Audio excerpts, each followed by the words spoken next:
topics and opinions expressed in the following show are solely those of the hosts and their guests and not those of W4CY Radio, its employees, or affiliates. We make no recommendations or endorsements for radio show programs, services, or products mentioned on air or on our web. No liability, explicit or implied, shall be extended to W4CY Radio or its employees or affiliates. Any questions or comments should be directed to those show hosts. Thank you for choosing W4CY Radio.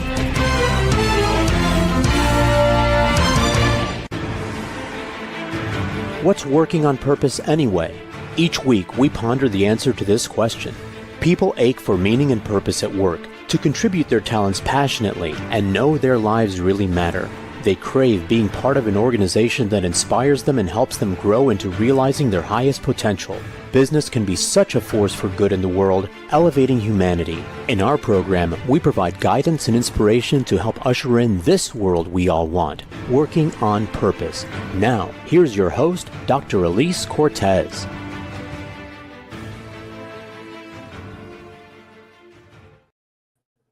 Welcome back to the Working on Purpose program, which has been brought to you with passion and pride since February of 2015. Thanks for tuning in again this week. Great to have you. I'm your host, Dr. Elise Cortez. If we've not met before and you don't know me, I'm a workforce advisor, organizational psychologist, management consultant, logotherapist, speaker, and author. My team and I at Gusto Now help companies to enliven and fortify their operations by building a dynamic, high-performance culture, inspirational leadership, and nurturing managers activated by meaning and purpose. You can learn more about us and how we can work together at gusto-now.com or my personal site, elisecortez.com. Getting into today's program, we have with us today two dynamic men from Deloitte, Geoff Tuff and Stephen Goldbach. Geoff Tuff is a principal at Deloitte and holds various positions across the firm's sustainability, innovation, and strategy practices. Those include leadership of the U.S. hydrogen practice and all sectors related to energy. Geoff's work centers on helping clients transform their businesses to grow and compete in non-traditional ways. Also with us is Stephen Goldbach, who leads Deloitte's sustainability business in the U.S., which serves the complex and novel challenges their clients face across issues such as climate adaptation and other challenges associated with creating a more sustainable future. Previously, he served as Deloitte's U.S. Chief Strategy Officer for 8 years. They have written 3 books together. Today, we're talking about their latest, Hone, How Purposeful Leaders Defy Drift. Gentlemen, welcome back to Working on Purpose. Thanks. Great to be here. Yeah, thanks for having us again. You guys are crazy and amazing at the same time, right? Can we just start with that? Can we level set that you're both crazy and amazing? Can we agree on that? Well, I thought you were going to call one of us crazy and one of us amazing, and then just leave it out there to figure out which one is which. For you to choose. No. I'm giving you both of these labels here. So, as I was thinking about this and I was reading your book, let's just flash this for the people who haven't read it yet. It's just gorgeous. I was just thinking to myself, I know, what goes on at Deloitte. You guys are really, really busy humans. And so here you are, you've unplanned and accidentally written a trilogy of books here. So let's just start with how in the world first do you find time to do that? What's the inspiration? I know a little something about this, but our listeners and viewers don't. Craziness explained, please. Well, I'll say it has been an interesting journey, and I'm sure Steve has his own version of the journey as well over the course of I guess it's 8, maybe even close to 9 years now that Steve and I have been writing books together. And we've learned a lot about each other over time. And one of the things we've learned is that we're actually very different writers in terms of how we approach it, the times that we try to take it on, the joy or lack of joy that we get from it at certain points in time. And so we each have our own style. I will say for myself, finding the time is hard, but when I find it, I can really concentrate a lot of effort and bang out a lot of content all at once. Which I'm not saying is the same for Steve necessarily, but the good news here is that the stuff we write about is entirely consistent with what we experience in our work lives. It's not like 2 different lives here that we're somehow trying to live. We're actually taking lessons that we take from our client work day in, day out, and then trying to generalize them in a way that helps others that may be struggling with some of the same issues. Awesome. Anything to add, Steve? Look, it's just, I think it takes... one of the things it's forced me to do is I love writing and I love engaging with people about the ideas even more.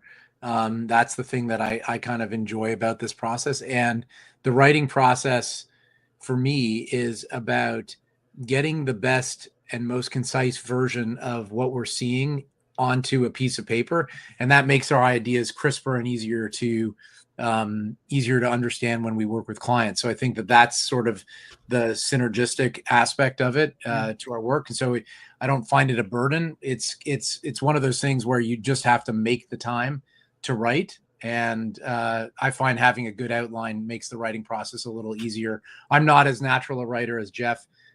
Geoff had the benefit of a upbringing in writing, and I've kind of new to this over time. I forget which one of you had the idea first of just maybe doing an article. Then the other one said, no, I've got bigger aspirations. Let's do a book. Which way did it go? That's a good memory. That's who's telling the story. I do read your books, guys. Yeah.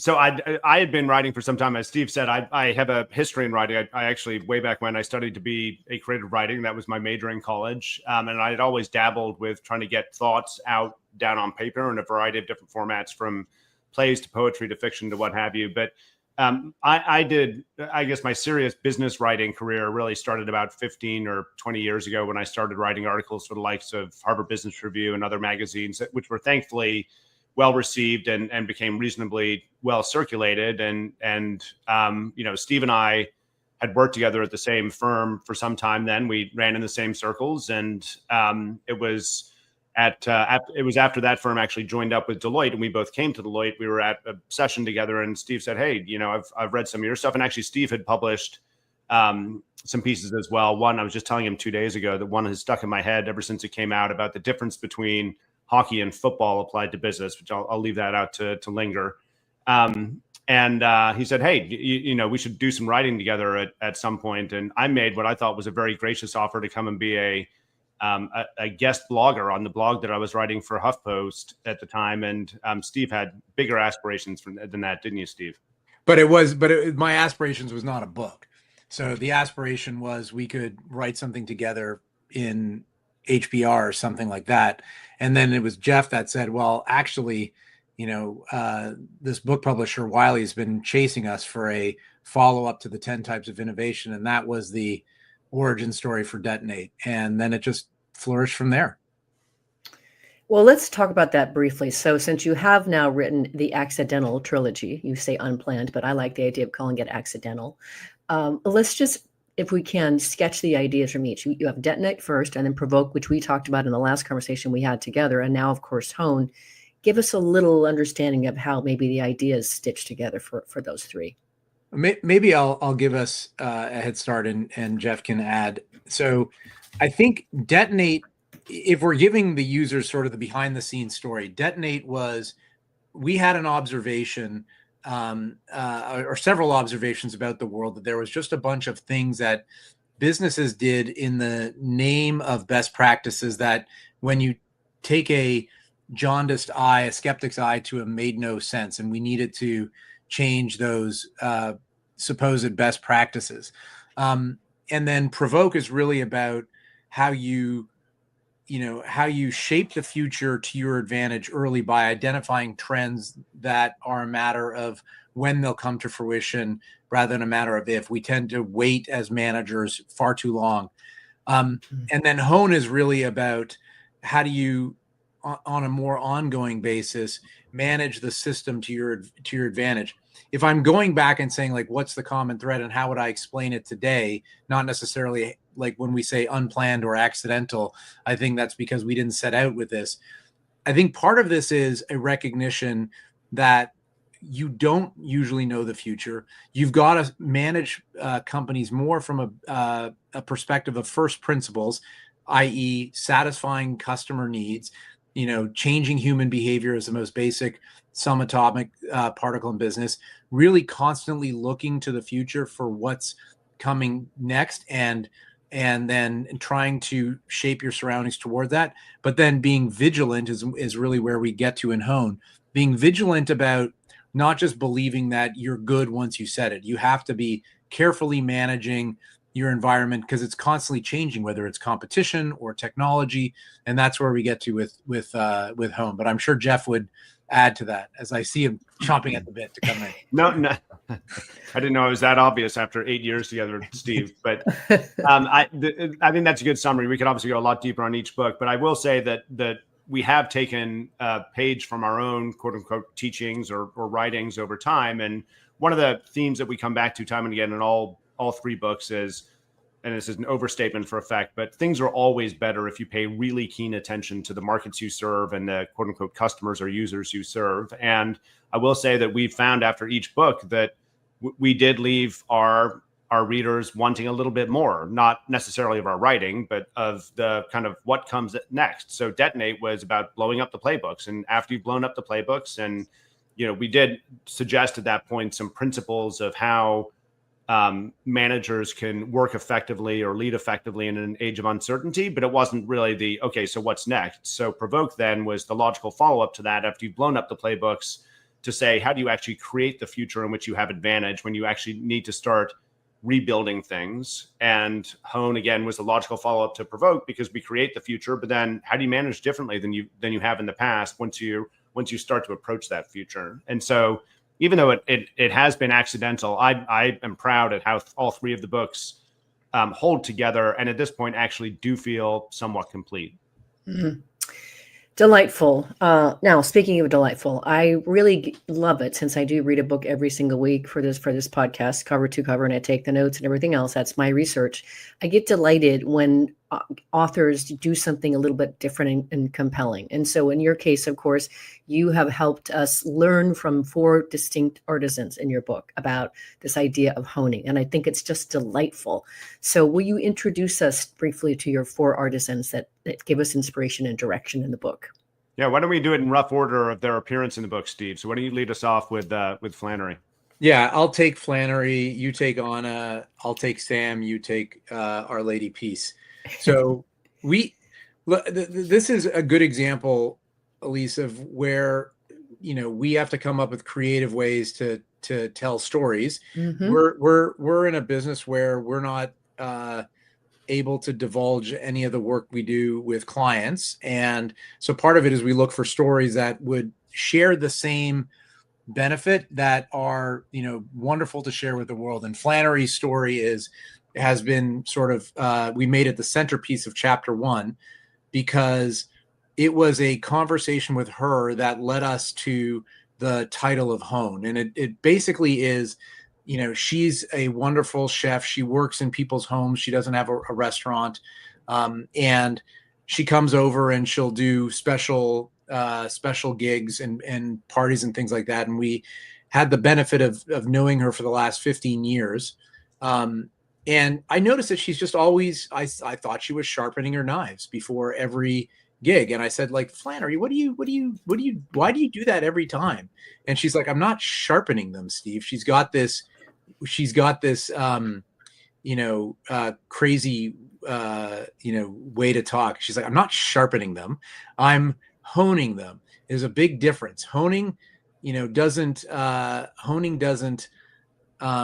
take away any of the steel. Sharpening actually takes steel off the blade. You're actually thinning the blade. You're making it more brittle. And honing is realigning the steel that exists to make it cut the way it was originally intended to the last time it was sharpened. And she was saying, this is just keeping the knives sharp the way I want them to be, because a sharp knife is actually a safer knife inside the kitchen. But then the thing she said also was, honing is a maintenance and a meditation. And so it was also not just about maintaining the knives. It was also about reminding herself right before an event about, this is what I'm trying to do. It's like a way to focus ourselves. So we thought that was a great metaphor for keeping an organization sharp the last time you made major changes, to making sure it's doing what you're wanting it to do, but also reminding you to focus on the things that are super important: your customers, your employees, what's your elemental purpose in business, and how do you do that? So that's the lessons we took away from Flannery. And then the second artisan we profiled, Anna van der Waal, is actually best known out in the world as probably one of the most, if not the most prolific and well-known marine photographers. So he's become famous shooting photos of sailboats and sail races and what have you. But he's got a really interesting life story about. And he was born in South Africa, grew up around boats, but really most of what he has learned over time and that he's been able to apply to his photography came from him tinkering in first a machine shop and then on boats. He's a world-class sailor himself. He's actually had a number of different documentaries made about him that ultimately come back to him rebuilding some old boats from scratch. And what fascinated us about Anna as we got into it was not just the way he constructed the pictures he makes, but what he did in his off time and the fact that he is ultimately the consummate tinkerer. And what we're trying to teach business executives is to be consummate tinkerers at your craft. Love it, guys. Okay, and let's go ahead and get the last two, and then we'll go on break. Sam Pollard. So Sam is a film editor and a documentary filmmaker himself. He is famous as an editor for editing a number of Spike Lee's films in the 1990s. He is an Oscar-nominated filmmaker. He's won a number of other awards. He's made a number of amazing documentaries as well, some together with Spike and some on his own. He is just what I found compelling about his evolution is he has to some extent softened his approach over the years. And now what he really just focuses on is making his subjects in his interviews feel super comfortable, feel super at ease, so that they are sharing his stories. He feels like his job is to get the story out into the world, and he wants to put as little between the documentary subject and the camera as possible. So he looks to make them super comfortable. Whereas before, as an editor and an early director, he was trying to almost too hard to, in his words, to sort of force a vision onto his team and to the subjects. And now he's become a little bit more relaxed over the years and realizes the way to bring a subject to life is just sort of let it paint itself. And so he's honed his own craft over the years, and his work is amazing.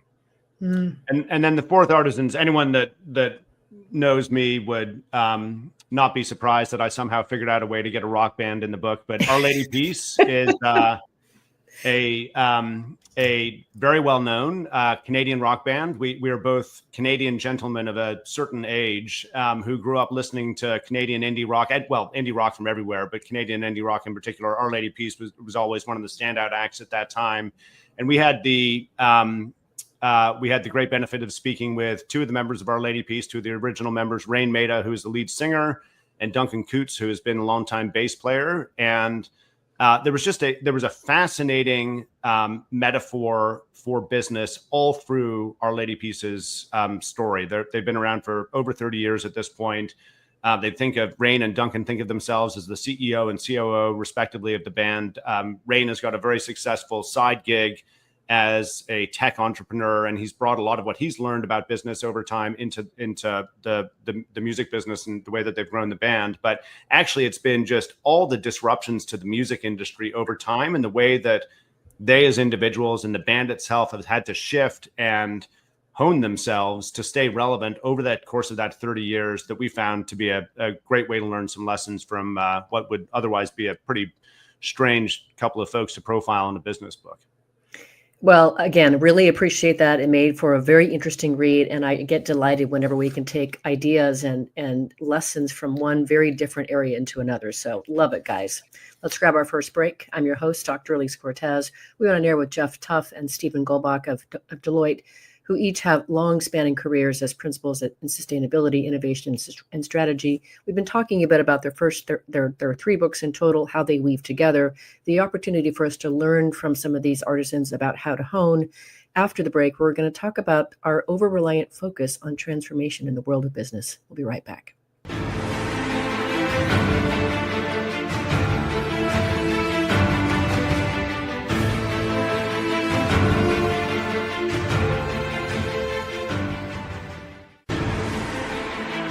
Dr. Elise Cortez is a management consultant specializing in meaning and purpose, an inspirational speaker and author. She helps companies visioneer for greater purpose among stakeholders and develop purpose-inspired leadership and meaning-infused cultures that elevate fulfillment, performance, and commitment within the workforce. To learn more or to invite Elise to speak to your organization, please visit her at elisecortez.com. Let's talk about how to get your employees working on purpose.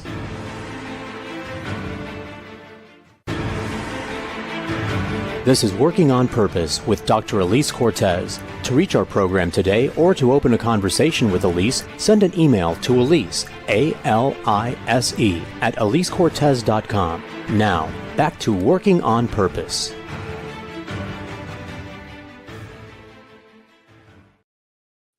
Thanks for staying with us and welcome back to Working on Purpose. I'm your host, Dr. Elise Cortez. If you are just joining us, my guests are Geoff Tuff and Stephen Goldbach, the authors of Hone, How Purposeful Leaders Defy Drift.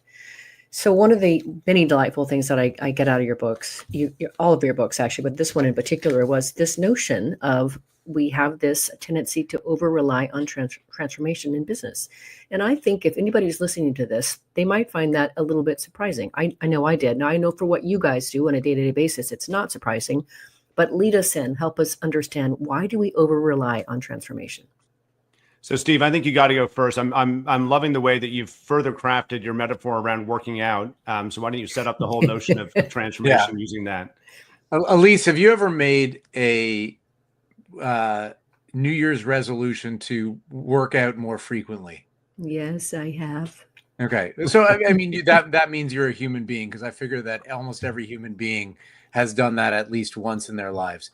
And, you see that all the time. I go to the gym pretty regularly, and January is just a you-know-what show. You can't get a machine. You can't get a squat rack. You can't get on a treadmill because it's littered with everybody trying to get back in shape. But then it's pretty quick, into towards the end of January, where the gym starts to, become pretty empty again.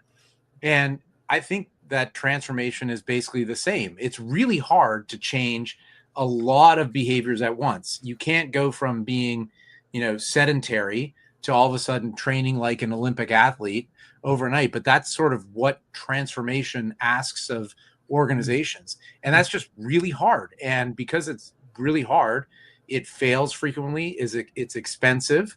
And it doesn't work out in the way that it's intended to. Now, Geoff and I are not anti-transformation. We just would say, like, transformation should be used when it's really needed. And that's when there's a major competitive disruption, something external. There's a really important new technology that you only have moments to implement. There's a really competitive disruption, a merger in your industry. Then perhaps that's a good reason. But what tends to happen is that we rely on transformation because we've been sedentary. We haven't been reacting over time. And our view on Hone is that we don't ever want that to be the reason for transformation. And so we're saying you've got to be honing, because there are going to be times where you might need to use transformation. And so we've got to be paying attention day over day, month over month, to what the world is evolving towards, so that we can be making minimally viable moves in order to address the change in surroundings. The only thing I'd add to that, Steve, is the big danger in the transformation myth being that it works and it's not expensive, what have you, is that it feeds upon itself. So if you believe that it's okay to not make too many changes because somewhere down the line we're going to be able to transform and take care of all the the stuff that's accumulated over time and the bad behaviors and the drifting off course, which is obviously one of the central metaphors that we use in the book, then you are going to wait for that transformation, and you're going to, when you actually go try to execute the transformation, you're going to find out that it's too late, which just leads to even more Herculean efforts to try to get the metaphorical ship back on track. And so we probably come across in the book as being more overtly against transformation than we actually are, practically speaking, when we're working with our clients, because we understand sometimes it's necessary, but that sort of overstatement is, I think, necessary to combat the conventional wisdom right now out in the world that it's all about transformation. Mm-hmm. Yeah, I mean, I don't think you can go a day without hearing the word transformation. It's everywhere. So a couple things really quick I want to situate for our listeners and viewers who haven't read the book yet that I have. You say that the book is a call for action for leaders to build a capability and mindset to hone their organizations, minimizing but not eliminating, as you say, the need for transformation. And so really, when you talk about honing, for listeners and viewers who are like, how do I stitch all this together, the artisans and everything else? I want to give a quick definition, and if you want to add to it as well, but what you say in the book about what honing really is, it's the idea of making conscious micro changes consistently over time to keep the organization on track. Is there more to it than that that we would define honing? No, I think that sounds brilliant to us, Elise. If it came out of the book, it must be right on. But no, I told you guys were brilliant already. We're good at using many words to describe something much more simple than are needed. But that one I think is actually pretty succinct. But as I mentioned before, the central metaphor, one of the central metaphors we use in the book, is the whole notion of drift, and it comes from, I'd like to think, both of our love for being out on boats in the ocean. It may have been born more with me than it was with Steve, but I'm trying to help him learn the joy as well. And the metaphor is, if you've got a fixed point you're trying to head to, whether it's something you can see on the horizon or it's a location you're trying to get to that you've charted a course to, you inevitably, if you're on the water, you're going to drift off that course because of the wind or the waves or the current or tide or what have you. But in boating and sailing, you have the mechanisms to recognize when you're off course and make slight adjustments to counteract the forces that are hitting you.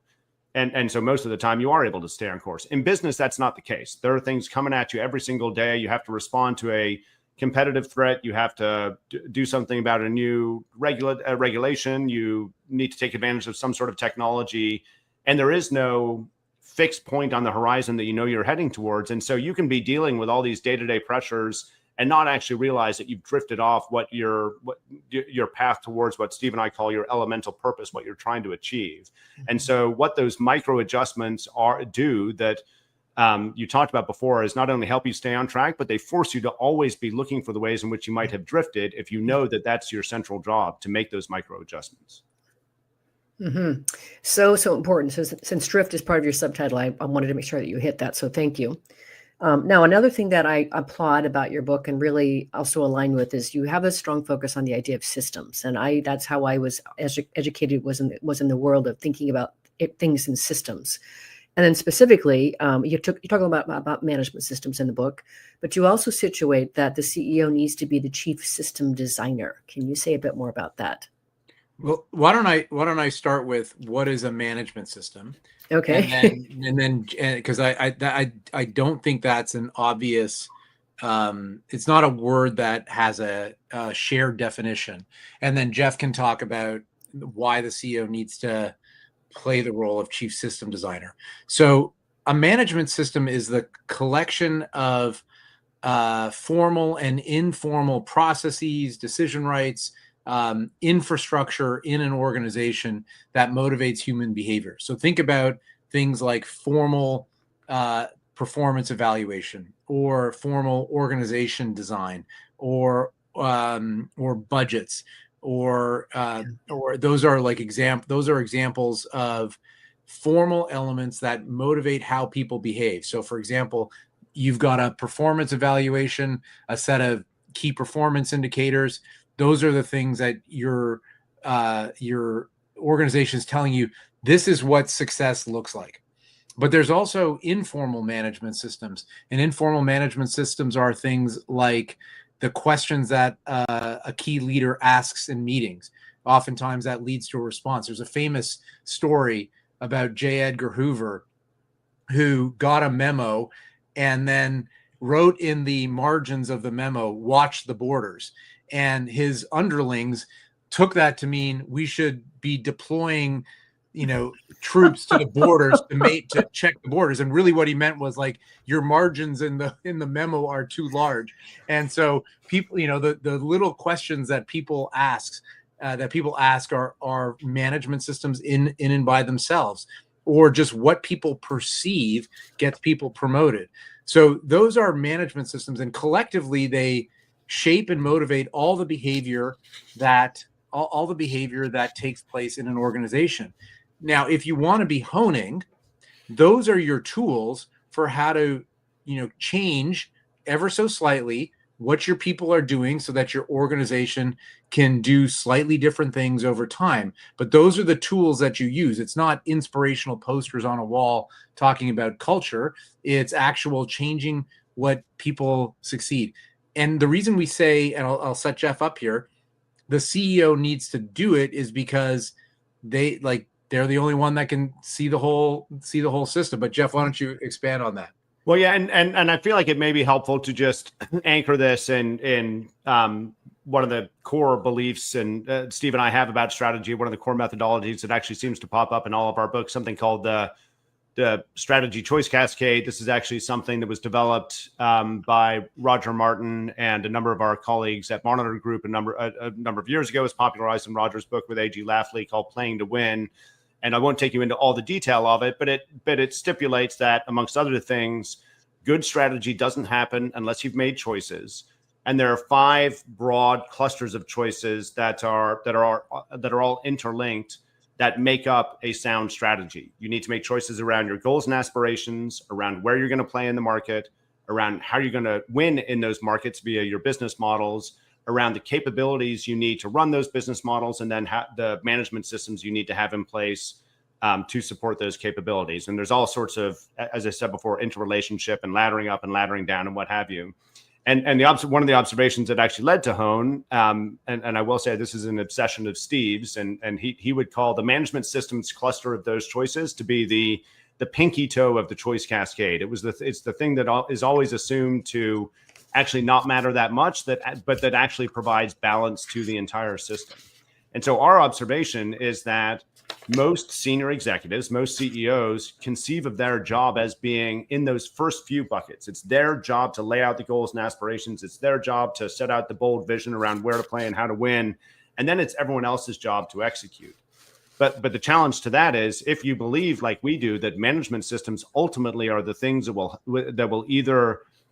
will determine whether you either succeed or fail at executing your strategy, those should be the things that get the vast majority of the attention of the people who actually control what happens in companies. So we're trying to flip this orthodoxy on its head a little bit, that CEOs are about setting the vision, but not necessarily executing it. And we're saying, actually, yeah, you can set the vision, but you absolutely have to be involved in the execution, because if you're not, then it's not going to happen. And that does not mean, by the way, that the CEOs need to personally take responsibility for working on every single management system, but they do need to understand the breadth of them that are at the company's disposal, the ones that matter most because they are so related to the behaviors that will drive towards the objectives that the company has.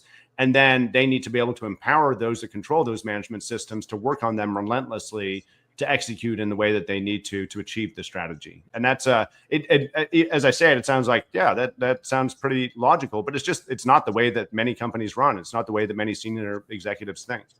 Right. And this show is very much educational and inspirational. People listen to the show to become better leaders, to become better at running their companies. So that's tremendous contribution right there. And I don't know that I would have distinguished that even from having read your book. So I'll take it.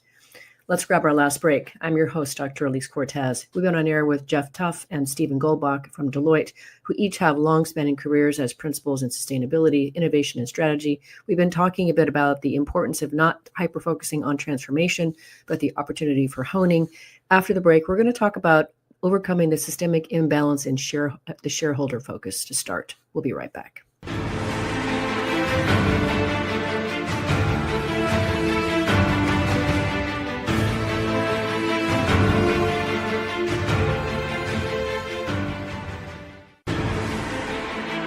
Dr. Elise Cortez is a management consultant specializing in meaning and purpose, an inspirational speaker and author. She helps companies visioneer for greater purpose among stakeholders and develop purpose-inspired leadership and meaning-infused cultures that elevate fulfillment, performance, and commitment within the workforce. To learn more or to invite Elise to speak to your organization, please visit her at elisecortez.com. Let's talk about how to get your employees working on purpose.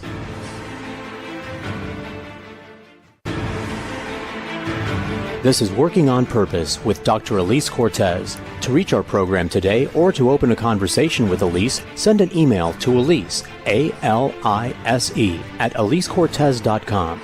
Now, back to Working on Purpose.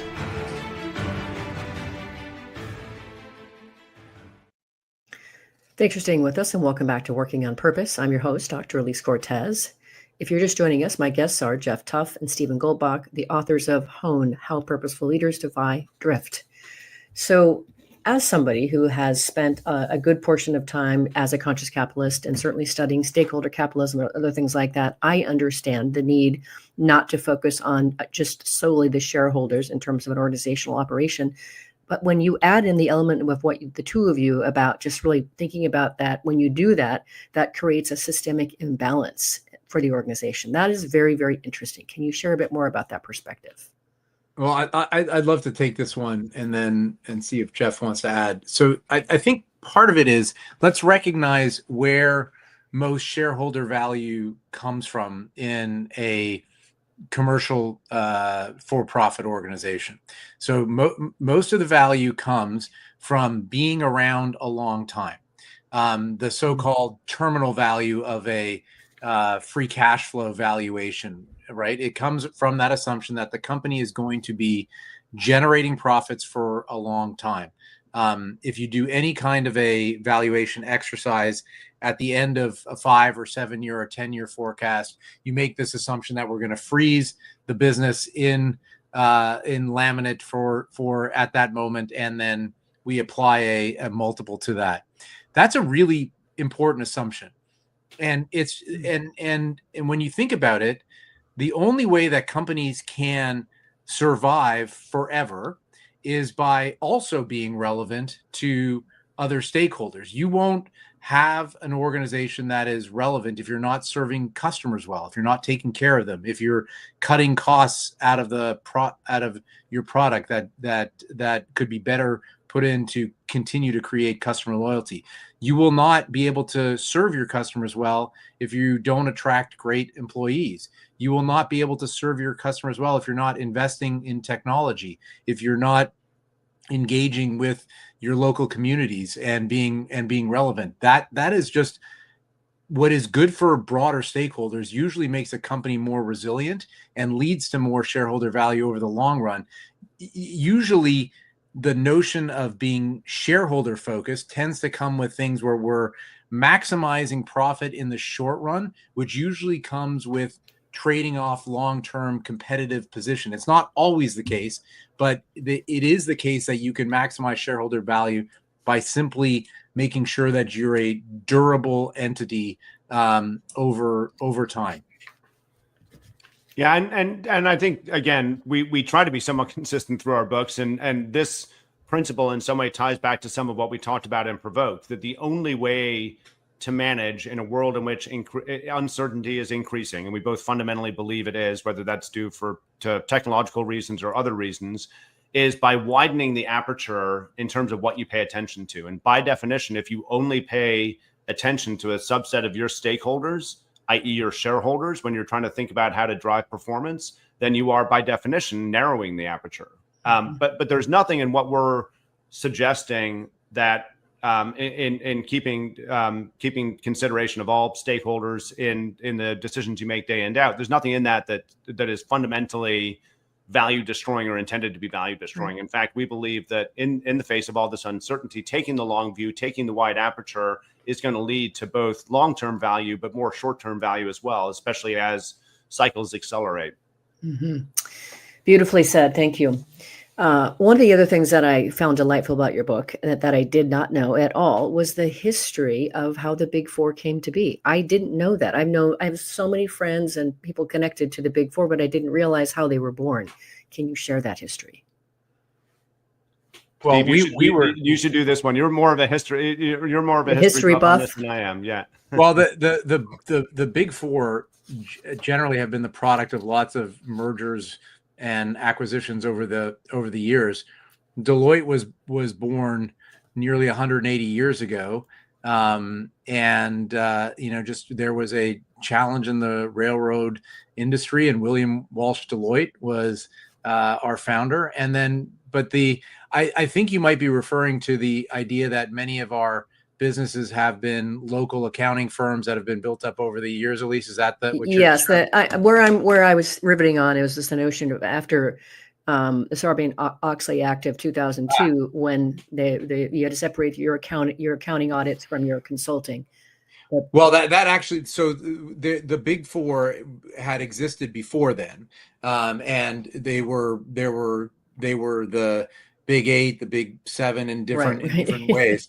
Right. What ended up happening around the Sarbanes-Oxley was, in later, and I won't get into the specifics, is basically it said there needs to be a separation between the business of providing attestation services or audit services and the business of also providing consulting services to those companies. Many of the companies that were in the auditing business around that time all decided to jettison their consulting practices for the most part. Deloitte did not. Deloitte chose not to do that.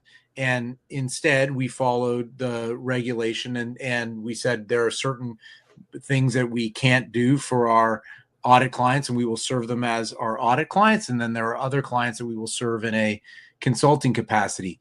Interestingly, the industry has come back and sort of rebuilt itself around a model that is more consistent with the model that we've chosen.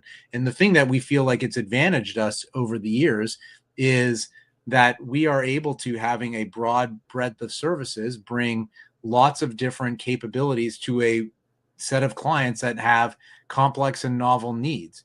And those needs don't neatly fit into boxes that are on our org charts. It's about the deployment of multiple of those capabilities, in particular to the world that Geoff and I now sit in, which is sustainability and infrastructure, where it's hard to imagine how you might do a project like Geoff does in the world of energy without having, risk experts, without having financial advisory experts, without having regulatory expertise, without having tax expertise. And so we've been blessed by not having, in some respects, made the choice that others made back at the turn of the 2000s. So for any listeners and viewers who also are kind of riveted on this, I want to just situate what the names that I learned to associate here from your book. So I'm going to say them and you tell me if I have these right. But so Deloitte remained, it stayed, it followed the regulation and kept itself as a consulting arm, as well as the auditing services. But EY, you say, became Capgemini. And KPMG spun out its consulting business into an IPO, which eventually went by the name of Bearing Point, which, of course, we all know these names. And PwC sold its consulting business to IBM, creating IBM Business Consulting Services. Do I have this right? Yep. Okay. So I think that's interesting because we all know these names, but I didn't understand their forefathers, if you will. Yeah, that was the consequence of the Sarbanes-Oxley. Or some of it was part of that at that time in and around the 2000s, as folks started to deal with the consequences of the changed regulation. But now, of course, everything's getting mixed back together again, and different brands or parts of different companies. And I don't blame you, Elise, for not being able to keep track. But it certainly is a dynamic space. Well, it's just really helpful to understand, since I'm in the consulting world too. I'm not in that space at all, what you guys are doing, but this is important history to know, I think. So, okay, so you already been talking a bit about the idea of the minimally viable thoughts toward honing. And so the minimal viable thought toward honing for the future. I don't know if you want to say more about that. I think in the bit of time that we have together here, I would love for each of you maybe just to share a couple of key takeaways that you've learned from your years of working with these large companies to help them navigate complex problems. If there's any patterns or key insights that you've been noticing beyond what we've already talked about today, would definitely love to hear from both of you on that before we have to close. Sure. Why don't we trade off a little bit here, Steve? I'll do one, you do one, and then we'll go till we run out of steam, which may actually take several more shows. But so the one insight, and we got it early in exploring Detonate, and it's carried through to Hone as well, is that you have to strike balance. And, I think there's an overinterpretation sometimes of what Steve and I write about to assume that when we talk about, for example, blowing up the playbooks, that it means blowing up the entire company, or when we talk about, provoking the future in which you have advantage, it means turning away from the path that you're on right now. And that has not been our intent from the beginning. It's really what we're trying to have people do is redeploy their capital in a way where they take more ambitious bets in shifting the way things have been done in the past. And what we're finding, I think, especially as technology in particular, and even more particularly AI these days, as it accelerates the pace of change and